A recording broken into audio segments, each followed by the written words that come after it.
Okay, I have just a tiny bit of a confession. Nothing crazy, nothing too serious, but probably also something that I'm going to get yelled at in the comments for, but I have to come clean.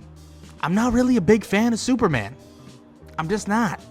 I'm just not a big fan of him. And you can call me a comic casual because that is completely and utterly accurate, but at the same time, I gotta give my opinions, and even if my opinions are absolutely horrendous and people will scold me and rip me apart for them, I still give them because I love giving my opinions, because at the end of the day, they mean absolutely nothing, and it's just my own personal thing. But still, I'm not a big fan of Superman. I've never been a big fan of Superman, and it's never been, or he's never been, kind of at the top of my list in terms of superheroes. So, why, you may ask, I'm bringing this up? Well, the big reason is because I never enjoyed the big blue Boy Scout. I never enjoyed the godlike figure that hovers over everybody and is this savior, right? I never enjoyed that. And maybe you guys have countless numbers of Supermen who actually isn't like that, and they're a little bit different, and maybe you'll be more down my alleyway. But that's what we're going to be talking about today. We're going to be talking about a Superman that is hands down my favorite variation of a Superman I've ever seen in my life. And there's only one issue of it, and that's Absolute Superman. And we're going to talk about why Absolute Superman is my favorite Superman, but I also want to talk about the comic itself because, my goodness, it's an absolute freaking banger. And I'm not gonna lie, I wasn't even going to make this video initially until I saw some stray YouTube short basically calling this Superman comic weird. And I was like, wait a freaking minute. How is this weird? And well, let's start with the comic itself, and I'm gonna talk about why this is so impactful and is so insane of a version of a Superman, and the reasons why I love this version of Superman so damn much, right? We start on Krypton, and it's your normal run-of-the-mill Krypton. Scientists are basically the top of the food chain, trying to harness this red sun power, but in this world, Superman's parents aren't actually scientists, they're farmers, and that's a good start for me because I kind of like the idea of them being less educated, but then I kept reading and I realized that's actually not the case necessarily. They live an extremely hard life, more or less hoping for it to rain, and this sounds very similar to kind of the world back in the day. We're talking hundreds of years ago, where farmers would sit about and pray for the rain. And yes, we do hope nowadays. Farmers, I'm sure, hope for certain rain or at certain times to happen, but it's more calculated. We know when rain is going to happen and so on, but this is more primitive, and that's the big thing I want to put an emphasis on, is Absolute Superman is primitive, and in all the most amazing and awesome ways. Now, let's talk about how they got to this point. Why are they farmers, and why are they kind of not really in the place of a scientist or genius, in fact? Now, Superman's mother, Laura Lorvan, which I believe that's how you say it. Sorry if I butchered it, but that's what I believe how you say it. Laura Lorvan was an excellent student, and frankly, that might even be dumbed down. She wasn't just an excellent student, she was beyond her years, and she was destined for great things, absolute destined for great things. But then she did something. At the age of 9, she wrote an essay criticizing Krypton's lack of funding for interstellar exploration.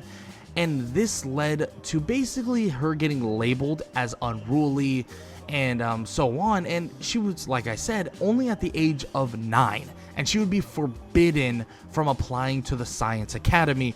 Basically her way of stepping into the realm of being the genius that she was supposed to be, right? Stepping into the realm of kind of helping Krypton the way she was going to help Krypton. She wanted to be an astronaut. She wanted to be someone greater, but now she's just a measly farmer. But that's not really the way they thought about it. That's really not the way. Now, I must admit, Superman's parents did make the most out of it, but obviously, the class structure of Krypton itself was not very accommodating to what everything was kind of built for them. Everything ran under a specific status, and your status had to be literally strapped to the actual shirt that you wear. Laborers are shown to be at the very bottom of the bottom and basically looked at in shame. So you wore this badge of shame around, basically telling other people that I'm way less than you, that you're way better than me, and that you are going to be the symbol of greatness for Krypton. Me though, I'm just the gutter. I'm the bottom of the bottom. I could be stepped on, crushed, and obliterated, and it wouldn't matter. My feelings, my thoughts, my prayers, my everything mean nothing. And that's what this is showing, and that's what Krypton is running. Krypton is not an educated society to the point of, well, understanding that everyone's outlook is kind of important, not necessarily equal, but extremely important. Now, this is very similar to the way we possibly run things here on Earth, or possibly run things in anywhere you can really know in Earth in general. Right? You have the boss of all the bosses, you have the runts and the grunts that run, do paperwork and so on, but this is obviously a way bigger technological scale than anything, than absolutely anything. And this is the Krypton that Superman was being raised upon. A Krypton that wasn't advanced in their own ideals, might have been advanced in technology, but not in the ideals that they hold or even held, because, Krypton's gonna go to, die, because that's part of the story of Superman, of course. But really, what really makes things amazing for this version of Superman, which I want to talk about immediately, is that Superman got his nickname of the Man of Steel because he was a laborer, or he came from the parents of laborers, is what I mean. And this idea of him being kind of labeled this way, a steel worker, or the Man of Steel, via this labor intensive kind of way of things going on in Krypton, was such an amazing start to the outlook of what this Superman was going to be, and it only gets better. Now, of course, you have kind of Krypton on its last heels, and you even see Krypton kind of slowly peter here, because Superman's father, he's an engineer, and Jor-El is kind of in the depths of Krypton, and they're looking for these stress fractures that are going on in Krypton, and these things are going to affect the planet quite a bit. Now, of course, these are going to affect the planet, but this is where you get the kind of classism of all this, because you have the boss basically telling them, hey, I told you to do this, I told you to do that, but Jor-El is telling them, look, this is really bad, like really bad. Like, we have to really be careful with this, and this, because if we don't, then we could all basically just straight up die.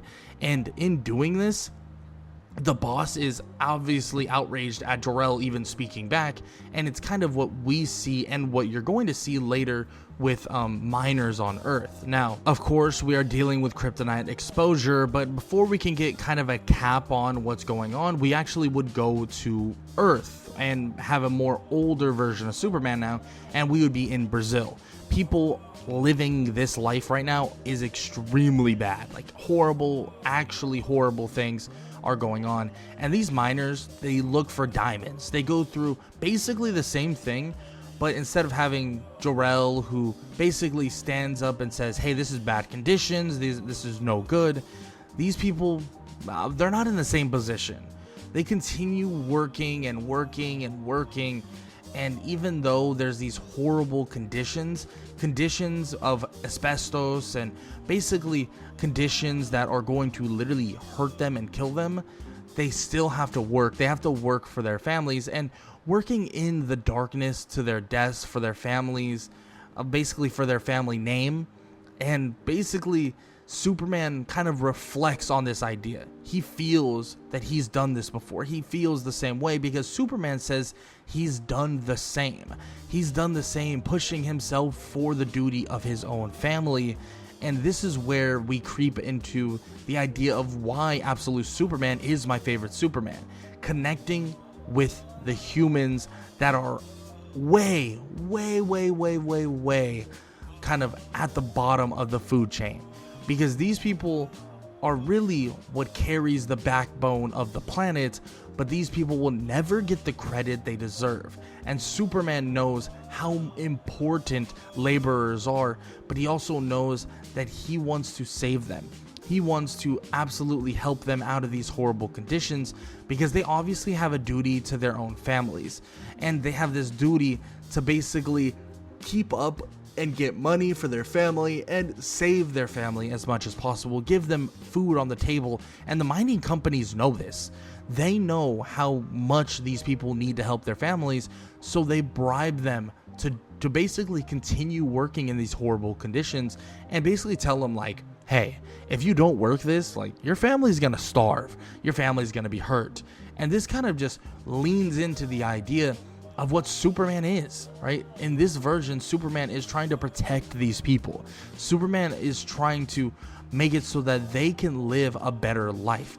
And there is some kind of questioning on the idea of why not just take the diamonds? Why not just scoop them up, leave, and nothing, you can't do anything about it. But at the same time, these people are locked. These people have never had the figure of kind of someone willing to step up, because these people are oppressive, man. These people are oppressive. And this would eventually lead to a lot of this, or a lot of these miners kind of doing this job that was, let's be honest, going to kill them. And when they look and they go over there, the diamonds are already crushed and the asbestos is already gone. And obviously this is Superman. And it might seem like a small scale thing, but Superman has actually been doing this for quite a few different groups. And he's trying to be part of the solution here, trying to help these people out so they don't have to actually deal with the enforcers or these peacekeepers, peacemakers, right? You don't have to deal with them.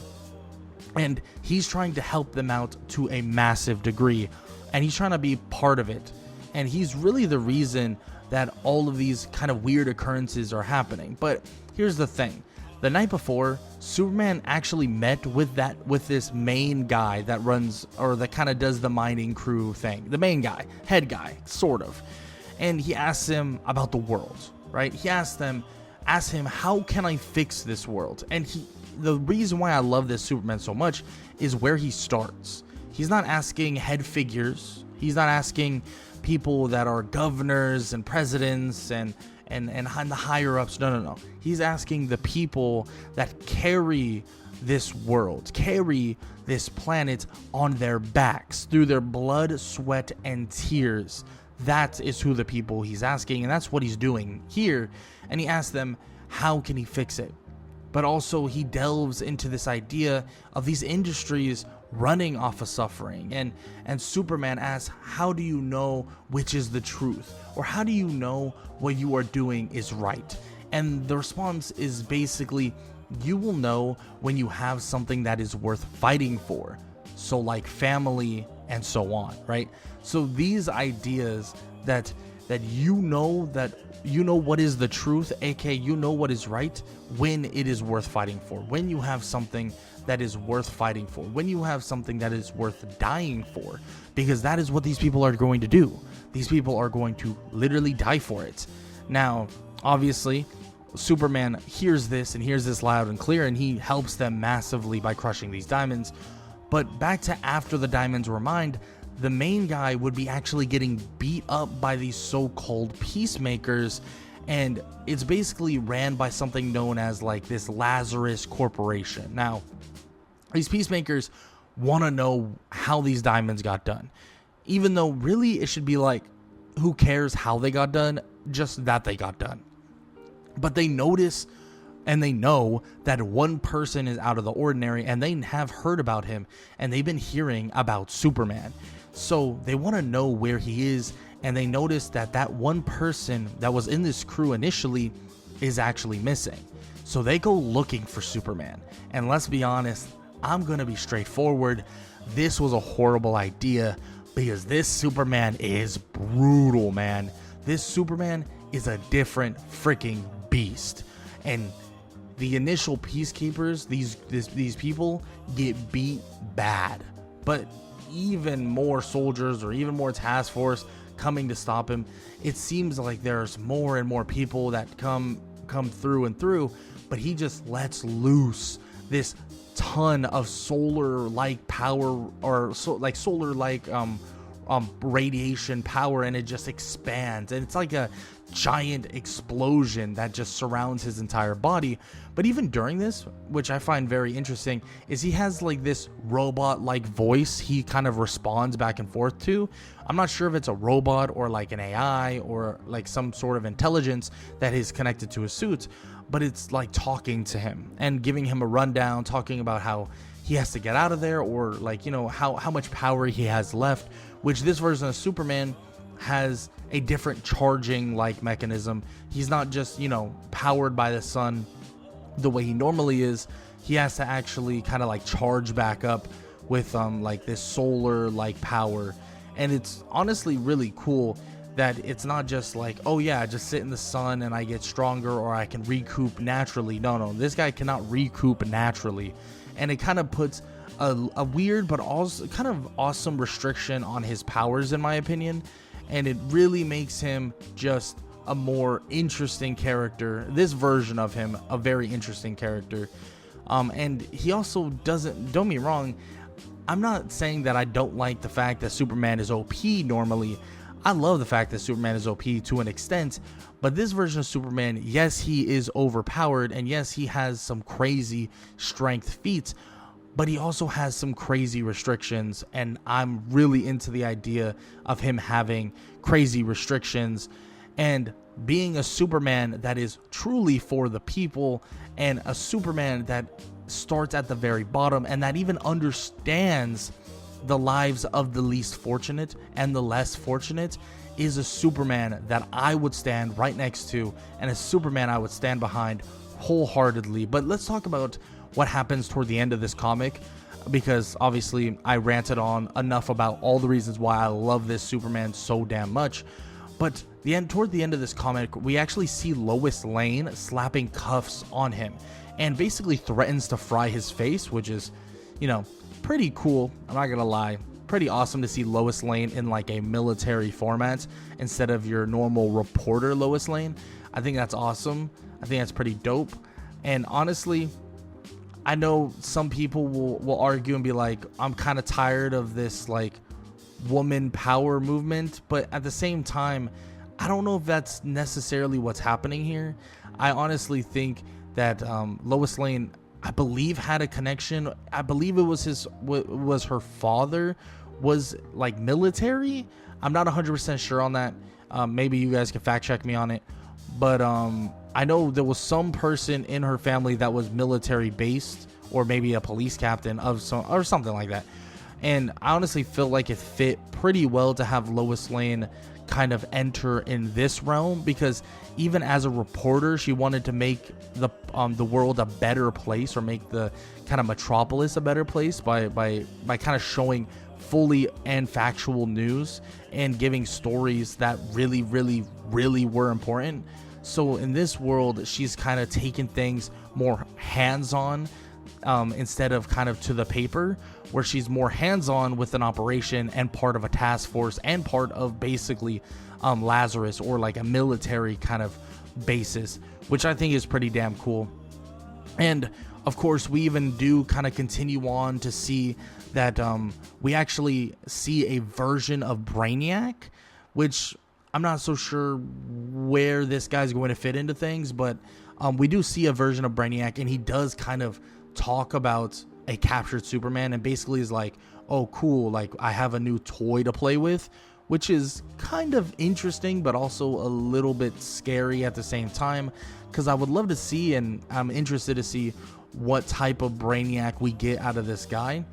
And then we actually see that the Kent family is kind of just not at their normal farm, so they either passed away or they're just not there. Maybe they moved somewhere else, moved to the city or something like that. But Obviously, they are not a part of the story because this version of Superman is in a totally different scenario at this point.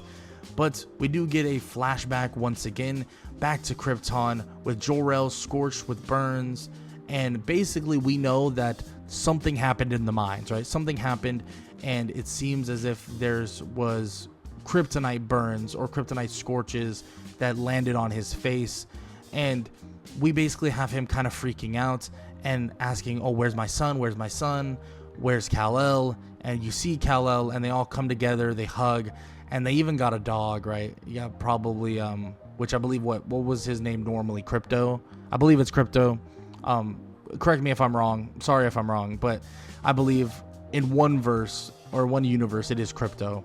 But it is a little sketchy because we are dealing with a scenario where we know Krypton is going to explode and be gone, but we also have a dog there, and that's kind of sad, but also for his family too, right?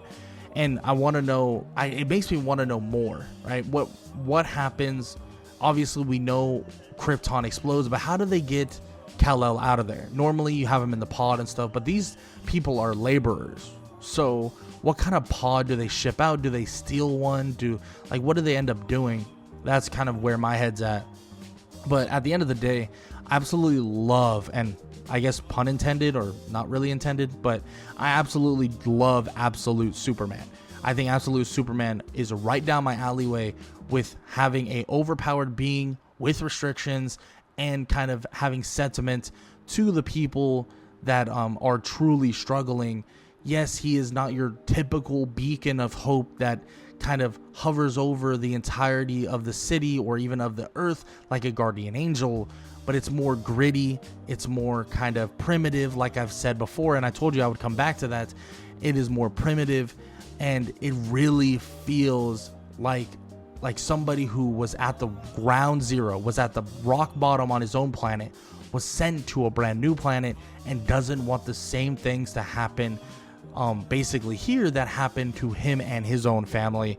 And it seems like even with the powers that he holds and like the strengths and the positives of these powers, he's still going to struggle to try and help these people get out of essentially the gutter and get out of essentially being stuck in one place and being abused and used by this hierarchical kind of pyramid or this hierarchical situation where these companies just instill fear in you and you can't do anything about it, and all you're trying to do is provide for your family, and they take advantage of you, and he's trying to stop it all.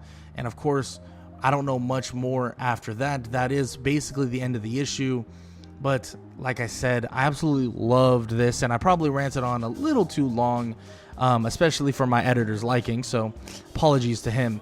But I absolutely loved Absolute Superman, and I would love to hear what you guys have thoughts on, or what do you guys think about Absolute Superman. And also, I would love to hear any suggestions you have for future kind of videos that are based around comics. Maybe you want me to read a specific comic about Superman. Maybe you want me to read a specific comic about Spider-Man, Batman, Iron Man, whatever. I don't matter. Anything, let me know. Leave it in the comment section below so I can have a little bit of a list to start going through and start reading. I absolutely love these Absolute or the Absolute universe. So maybe I'll continue on with this as they come out. I know there's an Absolute Wonder Woman. I'm not sure if it's out already, but I believe it's out. So I'll be checking that out. I know there's some other stuff, and maybe even I'll throw my own little hat in the ring. What I would love to see out of an Absolute version of insert whatever character. But now with that said, I hope you guys enjoyed the video. If you did, please leave a like, leave a sub, leave a comment down below, all that good stuff. And yeah, if you enjoyed this video, YouTube believes you'll enjoy this one, so might as well go check it out.